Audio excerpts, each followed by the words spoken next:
we just don't have great clarity about what exactly we're testing or how we're going to be testing it. Again, bring us back to the what's. Sometimes like that idea is just it's just a concept. It's kind of a vague notion. And so as soon as we go out to try to run some tests on it, you folks are testing different things. Like we're not doing it the same way. We're how one person conceptualized that idea or that practice is different than another.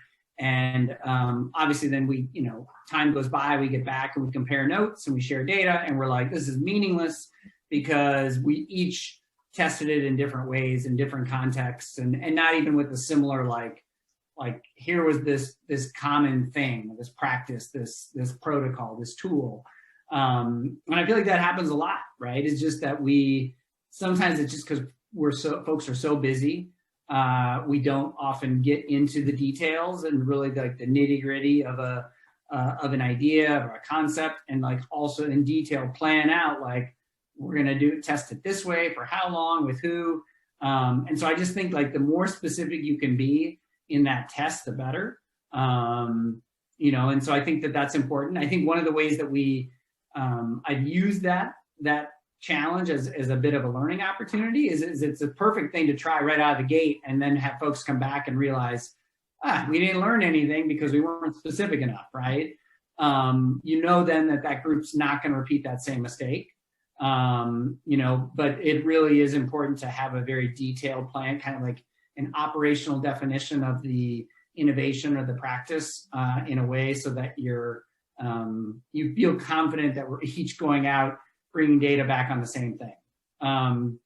The other big challenge I feel like that I've experienced is it's hard to meet regularly enough with this. Like when we talk about these have to be short, quick, immediate feedback cycles, that is hard with school leaders and staff and teachers, district leaders. Like if you don't meet right after or like in quick proximity to the testing, you lose that learning, you lose that data. Like stuff continues, and you're like, all right, why are we continuing it when like we could have told you a week ago that after the first test run that this was not, like we needed to change this. And again, I think it's just, there's some culture and some habits in education of like, we set up lots of standing meetings, whether it's, weekly or monthly. And then it's like, well, we'll meet again in a week to, talk about it. And sometimes that's too long. Like sometimes it literally might be, I'm using this thing tomorrow.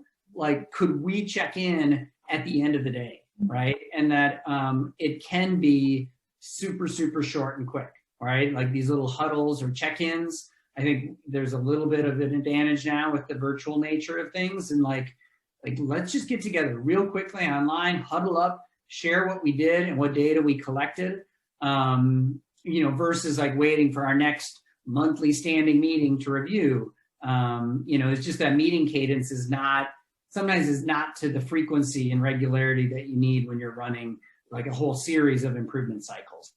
The other way that I think we've gotten around that is like, sometimes we build like standalone like data trackers.